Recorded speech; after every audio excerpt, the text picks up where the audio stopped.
മുൻ സ്പീക്കറും മന്ത്രിയുമായിരുന്ന TS. John അന്തരിച്ചു. അർബുദ രോഗബാധയെ തുടർന്ന് ചേർത്തലയിലെ സ്വകാര്യ ആശുപത്രിയിലായിരുന്നു അന്ത്യം. സംസ്കാര ചടങ്ങുകൾ പത്തനംതിട്ട കല്ലൂപ്പാറയിൽ നടക്കും. ഇന്നുച്ചയ്ക്ക് 2 മണിയോടുകൂടിയാണ് നിയമസഭാ മുൻ സ്പീക്കറും മുൻ മന്ത്രിയുമായിരുന്ന ടി.എസ്. ജോണിന്റെ ഭൗതിക ശരീരം വഹിച്ചുകൊണ്ടുള്ള ആംബുലൻസ് തിരുവല്ലയിലെ സ്വകാര്യ മെഡിക്കൽ കോളേജിലെത്തിയത്.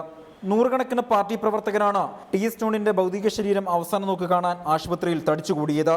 അർബുദബാധയെ തുടർന്ന് ചേർത്തലയിലെ സ്വകാര്യ ആശുപത്രിയിൽ ഇന്ന് രാവിലെയായിരുന്നു ടി.എസ്. ജോണിന്റെ നിര്യാണം. പത്തനംതിട്ട ജില്ലയിൽ കേരള കോൺഗ്രസിനെ സജീവമാക്കിയത് ടി.എസ്. ജോണിന്റെ നേതൃത്വത്തിലായിരുന്നു. 4 തവണ കല്ലൂപ്പാറ മണ്ഡലത്തിൽ നിന്നും നിയമസഭയിലേക്ക് തെരഞ്ഞെടുക്കപ്പെട്ടു. ഇക്കഴിഞ്ഞ നിയമസഭാ തെരഞ്ഞെടുപ്പിൽ കേരള കോൺഗ്രസ് എമ്മിനൊപ്പമായിരുന്നു ടി.എസ്. ജോൺ.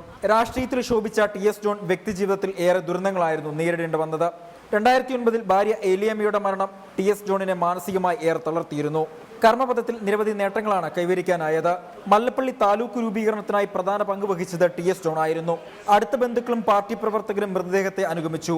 ശനിയാഴ്ച ഉച്ചയ്ക്ക് 2:30 കല്ലൂപ്പാറ സെന്റ് മേരീസ് ഓർത്തഡോക്സ് വലിയ പള്ളിയിൽ മൃതദേഹം സംസ്കരിക്കും. റിപ്പോർട്ടർ, പത്തനംതിട്ട.